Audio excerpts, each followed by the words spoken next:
What up, guys? The Bench Buddies are back with our Week 8 predictions. As always, I got my guy Ty joining me here to break down this week's predictions. But before we get into it, we got to talk about Week 7. And Ty, I'll let you have the floor here after winning 75% of your games here. Yeah, finally making a run. Cut it to one game back here. And can we say Texas is back? Is this like a premature Texas is back like we saw in, decades past? Because they actually look pretty good. Arch Manning looks like he's starting to figure it out a little bit. And they really dominated Oklahoma in the second half. And yes, Texas was favored, but that's still a pretty dominant win over a top 10 team. So I think that's the big takeaway there is it's just more parity in the SEC. No one's really separated. Yeah, I'm with you. Look at the Alabama-Mizzou game. Bama gives Mizzou their first loss. I think it's 11 teams in the SEC all have no losses or one loss in conference play already. So it's still anyone's race there. Especially like Oklahoma. Go look at their strength of schedule. That Oklahoma team could finish 7-5, and I don't think anyone would be too surprised as well. And we'll jump into our locks of the week as well for last week, and I got the under right, which normally never happens, and then Texas A&M covering, destroying Florida. Everything else, yeah, it wasn't even close. Solid week for me. Yes, I threw in the call the number bet with Kent State UMass, but Kent State covered easily, absolutely blew them out. It's looking rough for UMass this year, and we didn't touch on it on the last slide, so got to talk about that Indiana win at Oregon. This team is just much different. Last year they were really good, blew out everyone they played except the really good teams they went up against, where it looked like they didn't even belong on the same field. This year, completely flipped. This team is national championship level good, and they proved that going to Autzen. And whether Oregon was overrated or not, that's always a good win when you go there and get a win. So great things coming for Indiana this year. Yeah, I'm with you. Indiana's, a top three team right now and a favorite to not just win the Big Ten, but maybe win the whole thing. And we'll go to our week 8 picks, and I'm going the over in the Mississippi Georgia game and in the Tennessee and Alabama game. I think both those teams are just going to go back and forth, probably end up 30 something to 30 something. And obviously that's two overs right there. Texas Tech versus Arizona State on the road. Texas Tech is trending in the right direction. Arizona State keeps going down. So I like the 7.5. I think there could be a backdoor cover in play here if it is a two possession game late, but I think Texas Tech will make me sweat that one out. Mississippi State plus 9.5 at Florida. People forget that Mississippi State's still a very good football team. They just took Tennessee to OT. Now you go into the swamp against the Florida team. Yeah, I get you beat Texas at home, but how do you respond? You got blown out to Texas A&M. So this Florida team is just all over the board. And at SEC play against two lower teams, I like the points. I also like the points in the USC Notre Dame game. I say that because, well, I don't really know how this game's going to go. I think 9.5 is just too many points to leave on the board for a team that just dominated Michigan last week. And then Missouri, 1.5 on the road at Auburn. People think Auburn is a good football team. I don't know why we keep thinking that, at least the media. They don't win. They don't win these big games. And that's why I'm going Missouri here to easily cover. I think that's probably my for sure lock of the week. I'm starting it off with Minnesota getting the 8.5. Nebraska's played four Power Four teams. Three of those games have been decided by 3 points. So I think it's another close game for them going on the road. I'm going with Michigan to bounce back. I know last week was not a great look, but now coming back home, I think it's a bounce back week for them and they cover. I'm going with Vanderbilt. Yes, Vanderbilt favored over LSU. I don't think anyone saw that coming going into this season, but I do think they cover that at home. And then South Carolina, that's OU, they get at home. I think they cover the 5.5 and maybe win that game because Oklahoma looked pretty rough last week. I think Ohio State continues to dominate against lowly Wisconsin, even with all those points. And I'm going the other way on Notre Dame. I think their rushing attack is going to have a lot of success against that USC defense. I still don't think USC's defense is great. I think it was more about Michigan's offense this past weekend. And for our first game of the week, it's an ACC battle, a big one in the ACC, because whoever wins this is pretty much going to have the upper hand moving forward in the ACC. And, how do you not pick Miami here? Number two team in the country, clicking on all cylinders. And I don't want to say this is their year to really go for it, but I don't know how long that window is going to be open because they've had two transfer quarterbacks the last 2 years, and they've got them to what was it 8-0 last year, and then now they're 5-0, and then that's when they kind of just fell off their high horse late in the season. So this is a big game early for them, especially out of a bye week after winning the state of Florida. We'll see how they do now. And against Louisville, I like Miami. Carson Beck and this offense just keeps on rolling. Yeah, I'm right there with you. I think the big problem last year with Miami, they obviously dropped two games they shouldn't have dropped, but their defense really struggled in those games. And that side of the ball has been miles better this year. So I think they take care of business here at home. This is maybe one that could have tripped them up in years past, but I don't see it this year.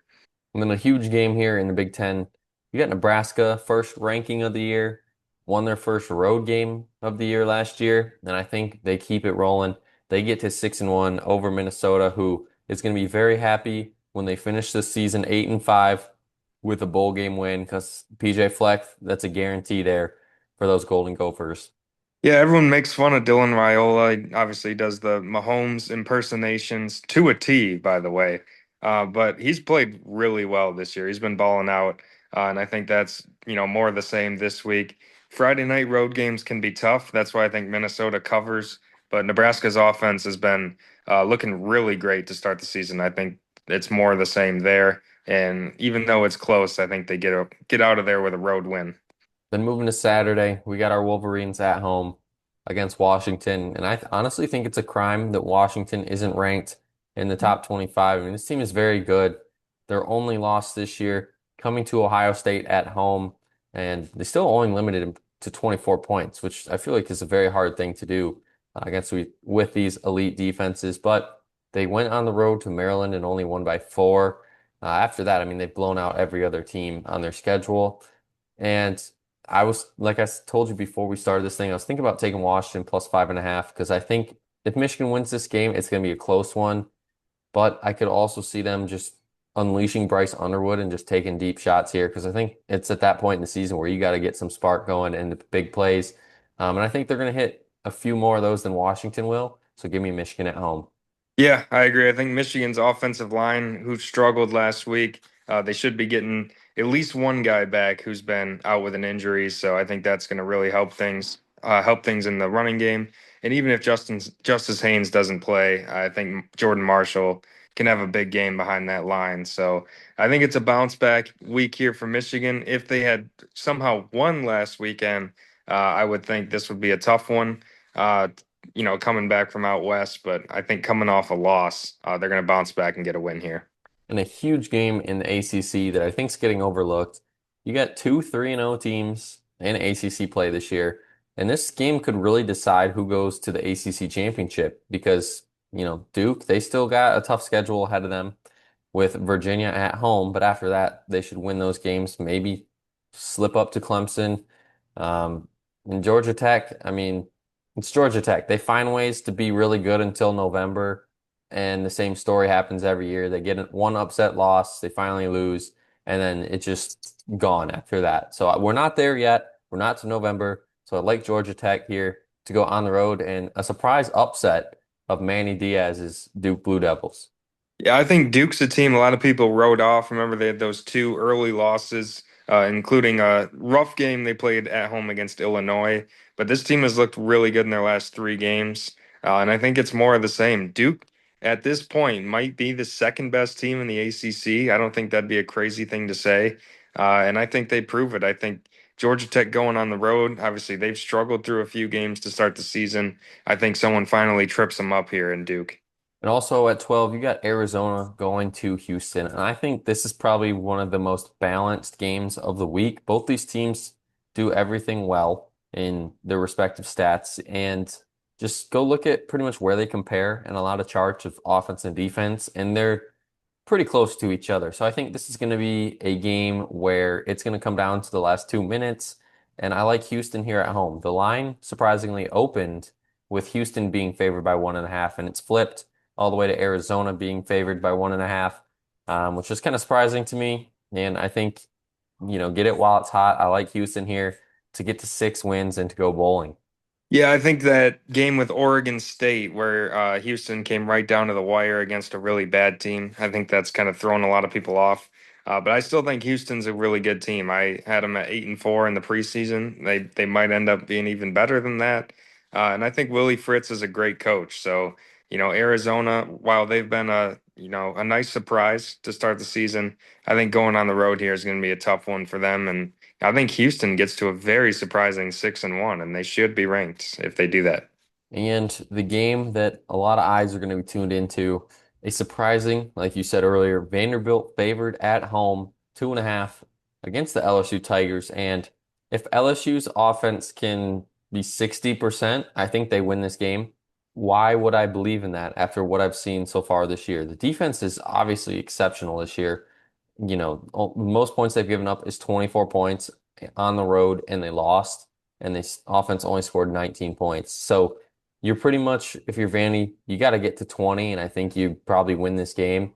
And with Pavia at the helm, I think that's very doable at home. A lot of eyes on it. Stands are going to be packed with 90% Vandy because it is a small SEC stadium. So give me Vandy here at home to just continue to shock the world. And I wouldn't be shocked if this is a top 10 team this time next week. Yeah, I mean, huge, huge opportunity for Vanderbilt. This might be their biggest home game in a long time, given the stakes that they're finally ranked this high. And LSU's offense, like you said, at some point they might just not be very good on that side of the ball. Early in the season, it was, when they can put it together, this team's going to be dangerous. But at a certain point, that just might not happen. So I think the offense has more struggles for LSU. Diego Pavia makes a few plays late, and I think Vanderbilt gets a massive win. And like you said, they probably should be top 10 if they win this game. Then moving to that 3:30 slate, and what better than a really good ranked matchup in the SEC to an even better ranked matchup in the SEC, and it's undefeated Ole Miss travels to Georgia in Athens. I think it's going to be too much for Ole Miss because this is kind of where we see Lane Kiffin lose a game is middle to late October. This team's always on fire, but Trinidad Chambles gives this team a chance to come in here into Georgia because Gunnar Stockton, this offense has been good at times, but it's also been very mediocre. So I don't know what kind of offense we're going to get in this one. If we get closer to the mediocre, I think we can see Ole Miss get this win here. But I don't think that's going to be the case. I think Gunnar Stockton's going to light up Ole Miss. Ole Miss already has their big win of the year over LSU. And I think it's Georgia time here to get their second big win of the year, obviously beating Tennessee already. Yeah, I think I'm still not totally sold on Ole Miss, which is crazy to say because they're in the top five. But the LSU win is impressive, but at the same time, they got it done at home, and I'm still not quite sure how good LSU is. So I think we're gonna learn a lot about them this week, going into Athens. Even if they don't win the game, if they compete for 4 quarters, I think I'll feel a lot better about this team and their ranking. But that being said, I think it's going to be a really tough environment for them to go into. Last week was a little bit telling when they almost lost to Washington State. They were probably looking ahead a little bit, but that's just not a good team at all that they were playing. So that's a little alarming, and obviously a huge increase in competition here this week. So I think Georgia, with this game being at home, we see the Georgia we've been accustomed to seeing, and they get a, I'll say, comfortable win. And a huge game here for Texas Tech to really show that they are going to be dominant and it's going to be ran through the Big 12 this year. Going on the road to face the team that won the Big 12 last year in Arizona State. Now, obviously, Arizona State has their injuries, which has kind of derailed this season, and it's kind of why this line is what it is. Um, and I don't think it's going to matter what the line ends in. You saw it earlier. I took the 7.5 for Texas Tech to cover. So I believe in this Texas Tech team. I took them early in the year in my playoff rankings to make the playoff, and I keep riding with them because oil money doesn't ever run out. So give me those Red Raiders. I think you're going to see a lot of struggles out of that Arizona State offense. I tuned into the TCU game. I think that was also a Friday night game, and they just had no plan in the red zone. They could not figure out how to punch it in from inside the 10 without Cam Scatterbo. It's been a very choppy offense, and I think this Texas Tech defense is going to feast this week, similar to what they did at Utah. So yes, it'll be a tough environment, but I think even if Sam Levitt plays, I think this defense is going to be too much. And I think Texas Tech also wins comfortably and probably covers. And probably the biggest game to eliminate someone from the playoff, I think you could say, in this one is Notre Dame USC. And Notre Dame's got to have it because obviously they're not in conference. And it's the hardest game they got left on their schedule. And I think it's going to be a Jordan Mayava, CJ Carr back and forth instant classic game. Don't be surprised if this one ends up like 37-35 kind of game. Or like you said, it could be a Notre Dame beatdown and this USC defense, just can't figure it out early. But I don't think that's going to be the case. I think it's going to be Notre Dame 40, USC 34, and I want to say a walk-off touchdown, but it's going to be one of those kind of games where it's going to be a late score to really solidify things here for Notre Dame. And, shoot, even if they do have a loss here and they still win out, I feel like the media still would put them in the playoff. Yeah, I think there are going to be a lot of points no matter what direction this game goes. That Notre Dame defense hasn't had a lot of answers this year. And, it's a Lincoln Riley led team. On the other side, that usually means great offense, poor defense. It's been more of the same for USC. So I think the Notre Dame run game, Jeremiah Love specifically, I think he's going to have a big game. And I don't know if USC will have a ton of answers for that. So I think Notre Dame kind of establishes the line of scrimmage, and I think USC, keeps it close for 3 quarters, maybe 3.5 quarters, but then Notre Dame runs away with it in the end. Huge win for USC last week over Michigan. I don't know if they can, go all the way across the country after that against a really good Notre Dame team who, they have their backs against the wall this whole season. So everything to play for them. And I think Notre Dame gets a comfortable win. And also at 7:30, you got Tennessee and Bama. Obviously, this game has swung in Tennessee's favor the last 3 years, with Tennessee winning the last two of three at home. That's where Alabama got their win at home. And, it pains me to kind of pick against Tennessee, my second favorite college team here, but I just admire greatness when we see it. And that's Ty Simpson and this Alabama offense lately. They have just turned it into a whole nother gear after that Florida State game. And, there's a case if Ty Simpson lights it up for 4 touchdowns and they win this game, no picks.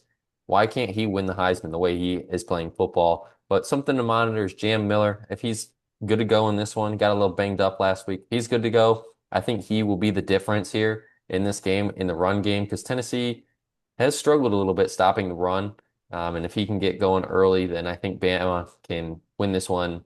I don't want to say comfortably because it's always a tough game to win. They can breathe easy, I think, when they leave the stadium.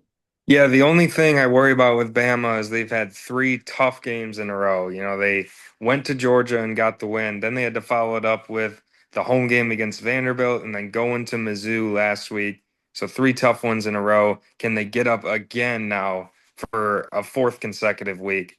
But I mean, this team has just proved everyone wrong after that Florida State loss.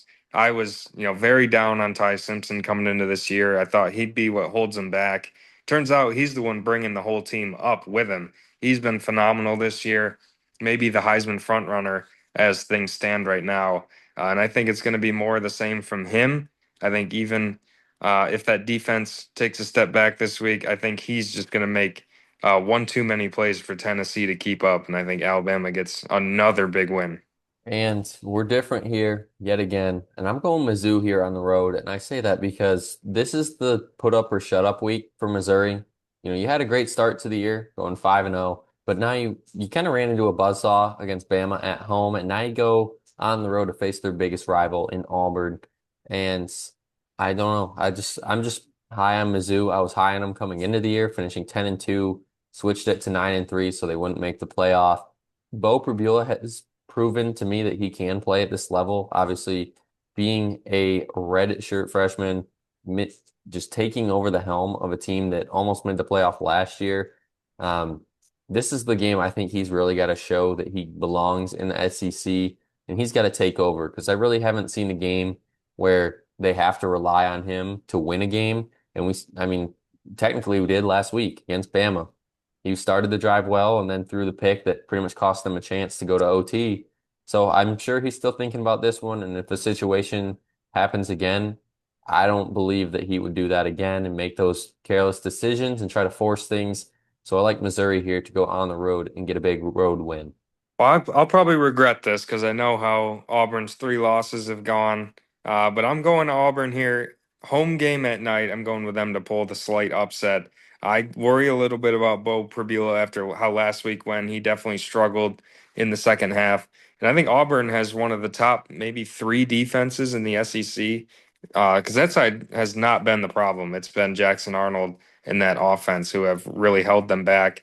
I think he finally makes a few plays this week. I think the offensive line finally actually gives him some time to throw. And I think Auburn, keeps it at a low scoring game like they're used to, but I think they finally come out on the winning end. Hopefully they won't have to, receive another apology from the conference for a missed call. And I Mhm. think they finally get a win. Yeah, and the last game we got for you this week, it's going to be Utah BYU. And I'm big on picking teams that are still undefeated because obviously they're doing something right. It may not be pretty the way that BYU got here to 6-0, but they're still 6-0, and not a lot of teams can say that at this point in the season. But give Utah credit to where they are at. I mean, their only loss is to Texas Tech at home, and yeah, they lost by 24, but it was a one possession game throughout the whole game until the last 3 minutes. And I don't know. I guess I'm back in on Utah, but I'm not all the way in because I got him losing to BYU. It's going to be Bear Brockmeyer. He's going to have his best game as a Cougar this year if this team wins. Because if not, I think Devin Dampier could pick apart this BYU defense. Yeah, this was a tough one for me. I'm still in on Utah even after that Texas Tech game. But if you want to look for what's going to be the most rowdy environment this week, this might be it, believe it or not, because they get up for this game. This is the Holy War, and BYU hates Utah. They absolutely get up for this game. The place is going to be rocking for a night game. So I think that is going to be a big boost for BYU. I think that allows them to keep it close. But I think Devin Dampier makes a late play, and I think Utah gets out of there with a close win. A lot of people wrote them off after that Texas Tech game where they kind of got dominated at home, but I still think this is a really good team, and I think they'll prove it on Saturday.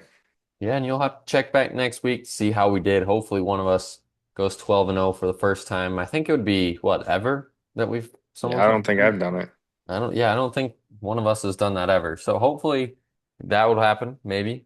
We just want to go 6-0 at least once this year in the locks. That's really all we're going for here. But you'll have to come back next week to see how we did. Make sure you hit that subscribe button to be up to date with everything we'll be releasing here. But until next week, we're out.